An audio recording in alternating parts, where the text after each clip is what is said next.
अगले सीन में हम देखते हैं शिन ह्यवुन को, जो बच्चे के पालने के पास खड़ा होकर उसके साथ खेलने की कोशिश कर रहा होता है। वह अपनी उंगली आगे बढ़ाकर कहता है कि मुझे पकड़ने की कोशिश करो। मेरी राय में ये छोटा सा मोमेंट दिखाता है कि ह्यवुन अब पहले वाला व्यक्ति नहीं रहा। शुरुआत में उसका कैरेक्टर काफी रफ और अनप्रेडिक्टेबल था, लेकिन अब वह एक केयरिंग फादर फिगर की तरह व्यवहार कर रहा है। दूसरी तरफ चा यूनू बच्चे के लिए फॉर्मूला तैयार कर रहा होता है। जब फॉर्मूला की बोतल गिर जाती है तब ह्यवुन तुरंत सिचुएशन समझ जाता है। यहाँ मुझे एक दिलचस्प बात लगी। पहले जहाँ दोनों के बीच ऑकवर्डनेस और दूरी थी, अब वे एक फैमिली की तरह छोटी छोटी जिम्मेदारियां बांटते दिखाई देते हैं। इसके बाद ह्यवुन मजाक करते हुए यूनू को टीज करता है। हालांकि यूनू उसे डांट देता है, लेकिन इस पूरे कॉन्वर्सेशन में उनकी ग्रोइंग कंफर्ट साफ दिखाई देती है। और तभी बच्ची रोने लगती है। मुझे ये सीन काफी रियलिस्टिक लगा क्योंकि ऑथर ने इमोशनल मोमेंट्स के बीच हल्का कॉमेडी एलिमेंट भी रखा है, जिससे सीन नेचुरल महसूस होता है। जब ह्यवुन बच्ची के लिए फॉर्मूला बनाता है और बच्ची को पिलाता है, तब यूनवू पूछता है कि ह्यवुन बच्चों को संभालने में इतना अच्छा कैसे है। तब हमें उसके अतीत की एक महत्वपूर्ण झलक मिलती है। ह्यवुन बताता है कि जुवेनाइल डिटेंशन सेंटर जाने से पहले वह अपने छोटे भाई बहनों की देखभाल करता था। यहीं पर कैरेक्टर डेप्थ सामने आती है।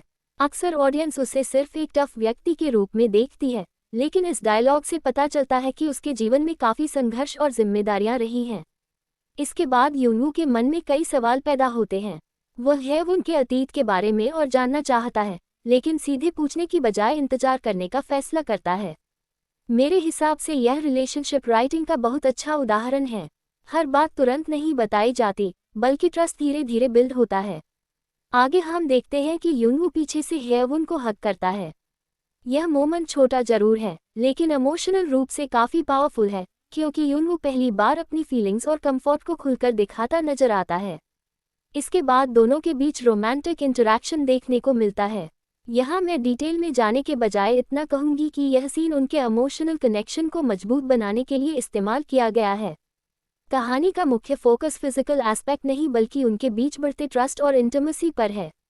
अगले सीन में यूनवू जब उसे घर जाने को कहता है, तब ह्यवुन बताता है कि उसके पास वास्तव में कोई घर नहीं है और वह अपनी रिहाई के बाद सीधे यहाँ आया था। मेरे अनुसार ये डायलॉग बहुत दुखद है, क्योंकि इससे पता चलता है कि ह्यवुन के पास रहने की जगह से ज्यादा जरूरी यूनवू और बच्ची के पास रहना था। रात के सीन में जब ह्यवुन यूनवू के पास जाता है और उसके साथ सोता है, तब यूनवू साफ कहता है कि उसे अभी इन सब चीजों की आदत नहीं हुई है और उसे थोड़ा समय चाहिए। और यही ह्यवुन का जवाब मुझे सबसे ज्यादा पसंद आया। वह कहता है कि वह इंतजार करेगा और उसे जल्दी नहीं करना चाहता। किसी भी हेल्दी रिलेशनशिप में बाउंड्रीज का सम्मान करना बहुत जरूरी होता है, और यह सीन उसी बात को हाईलाइट करता है। अगली सुबह का सीन काफी होलसम है। यूनवू उठता है और देखता है कि बच्ची ह्यवुन के पास आराम से सो रही है।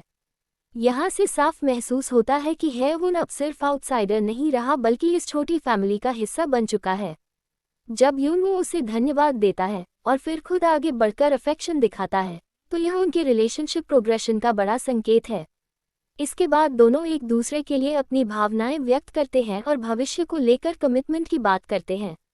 मेरे अनुसार ये सीन स्टोरी का सबसे महत्वपूर्ण हिस्सा यही है। यहाँ फोकस रोमांस से ज्यादा इमोशनल एश्योरेंस पर है। दोनों कैरेक्टर्स पहली बार खुलकर इस बात पर चर्चा करते हैं कि क्या वे अपनी बाकी जिंदगी साथ बिताना चाहते हैं, और फाइनली दोनों एक दूसरे से अपनी फीलिंग्स का इजहार करते हैं। इसके बाद हम एक महीने बाद का सीन देखते हैं। हम देखते हैं कि ह्यवुन, यूनवू और उनकी छोटी बच्ची एक साथ आराम से सो रहे हैं। सबसे पहले तो मुझे ये सीन काफी होलसम लगा, क्योंकि ऑथर बिना किसी बड़े डायलॉग के दिखा देता है कि अब ये तीनों एक फैमिली की तरह रह रहे हैं। ह्यवुन मौसम का जिक्र करते हुए बाहर घूमने का सुझाव देता है, लेकिन मजेदार बात तब होती है जब यूनवू फिर से क्रीम ब्रेड खाने की इच्छा जाहिर करता है। और यहाँ ह्यवुन का जवाब काफी प्यारा है। वह कहता है कि वह पूरी जिंदगी इसे खा सकता है और कभी नहीं उबेगा। अब अगर आप ध्यान दें तो वह क्रीम ब्रेड की नहीं बल्कि यूनवू की बात कर रहा है। मेरे हिसाब से ये स्टोरी का पहला बड़ा रोमांटिक मोमेंट है, क्योंकि यहाँ रोमांस को चीज़ी बनाने की बजाय प्लेफुल तरीके से दिखाया गया है। इसके बाद हम देखते हैं कि यूनवू और बच्ची तैयार हो चुके हैं, लेकिन ह्यवुन जब बाहर आता है तो पूरा फॉर्मल सूट पहनकर निकलता है। और सच कहूँ तो यूनू की तरह मुझे भी यही लगा कि ब्रो, लोकल बेकरी जाने के लिए कौन इतना तैयार होकर जाता है। यहीं से पता चलने लगता है कि हेवुन कुछ छिपा रहा है। फिर कहानी हमें रजिस्ट्रेशन ऑफिस लेकर जाती है और यहाँ आता है स्टोरी का सबसे बड़ा सरप्राइज। हेवुन बताता है कि वे सिर्फ बच्चे का रजिस्ट्रेशन कराने नहीं आए हैं। वह यूनू के हाथ में मैरिज रजिस्ट्रेशन फॉर्म थमा देता है। मेरी रिएक्शन बिल्कुल यूनू जैसी थी, क्योंकि अब तक हेवुन कैजुअली बिहेव करता रहा और अचानक शादी के रजिस्ट्रेशन पेपर्स निकाल देता है। यह मोमेंट इसलिए खास लगता है क्योंकि यह किसी ग्रैंड प्रपोजल की तरह नहीं बल्कि उनके रोजमर्रा के जीवन का स्वाभाविक हिस्सा लगता है। जब हेवुन ऑफन होने की वजह से अपने पेरेंट्स वाला सेक्शन खाली छोड़ता है, तब कहानी थोड़ी देर के लिए इमोशनल टोन ले लेता है। मुझे लगा कि ऑथर यहाँ ये दिखाना चाहता है कि हेवुन के पास ट्रेडिशनल फैमिली नहीं थी, लेकिन अब वह अपनी खुद की फैमिली बना रहा है। और आखिरकार रजिस्ट्रेशन कंप्लीट हो जाता है, यानी अब आधिकारिक रूप से ये तीनों एक परिवार बन चुके हैं। ये स्टोरी का सबसे सैटिस्फाइंग पे ऑफ था। रजिस्ट्रेशन ऑफिस की कर्मचारी उन्हें फोटो लेने का सुझाव देती है और उसी दौरान हेवुन यूनू को हक करके कहता है कि अब हम तीनों एक फैमिली हैं। ये डायलॉग छोटा है लेकिन पूरे आर्क का सार इसी में छिपा हुआ है। हालांकि इसके बाद कहानी एक दिलचस्प मोड़ लेती है। ऑफिस से बाहर आने के बाद हेवुन नोटिस करता है कि यूनू कुछ ज्यादा शांत है। उसे लगता है कि शायद यूनू उसके ऑफन होने की बात से परेशान है, लेकिन असली वजह कुछ और निकलती है। जब दोनों बात करते हैं तो हेवुन पहली बार खुलकर अपने अतीत के बारे में बताता है। वह एक्सप्लेन करता है कि उसने ऑर्गेनाइजेशन क्यों छोड़ी और कैसे कुछ लोगों ने मुश्किल समय में उसकी मदद की। मेरे अनुसार ये स्टोरी का सबसे महत्वपूर्ण कैरेक्टर डेवलपमेंट मोमेंट है, क्योंकि शादी के बाद भी उनके बीच कम्युनिकेशन की जरूरत खत्म नहीं होती, बल्कि अब वे एक दूसरे के सामने अपने पुराने जख्म और सीक्रेट्स भी खोलने लगते हैं। मुझे खास तौर पर यूनू का जवाब पसंद आया, जब वह कहता है कि उसने इससे भी ज्यादा डरावनी बातें इमेजिन कर ली थी। ये डायलॉग सीन को इमोशनल होने के साथ साथ फनी भी बना देता है। और फिर हमेशा की तरह हेवुन माहौल हल्का कर देता है।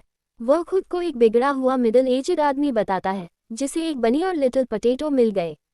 यहाँ बनी यूनू है और लिटिल पोटैटो उन दोनों की बच्ची है। सच कहूँ तो यह शायद इस स्टोरी का सबसे मेमोरेबल डायलॉग था। अंतिम मोमेंट्स में यूनू कहता है कि अब से वह भी उसके परिवार का हिस्सा है।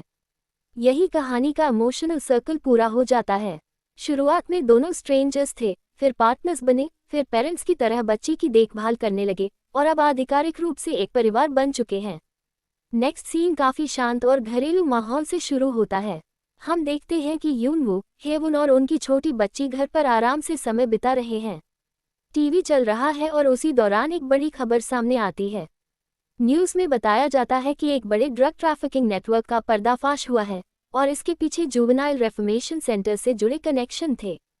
यही यूनू को एहसास होता है कि इस पूरे मामले को उजागर करने में हेवुन का भी योगदान था।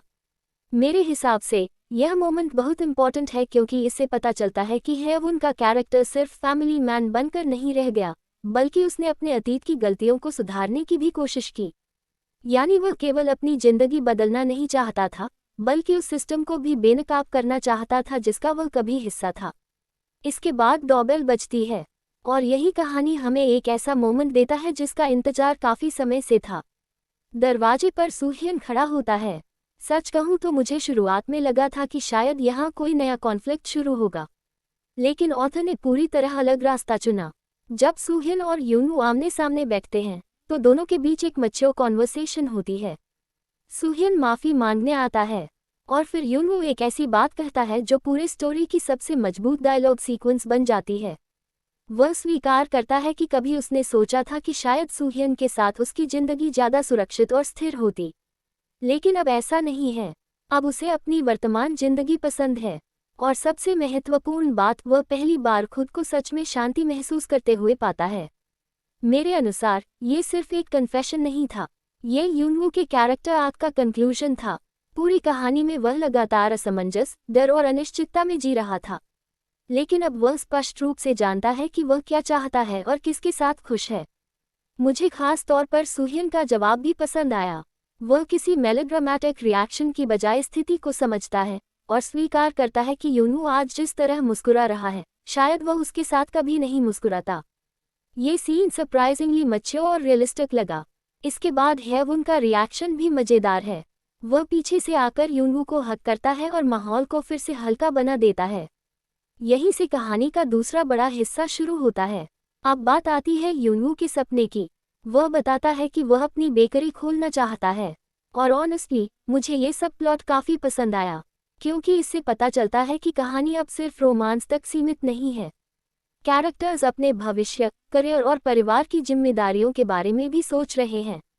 यूनवू खर्चों, लोन और पार्ट टाइम जॉब की चिंता करता है, लेकिन हेवुन तुरंत एक बात पकड़ लेता है।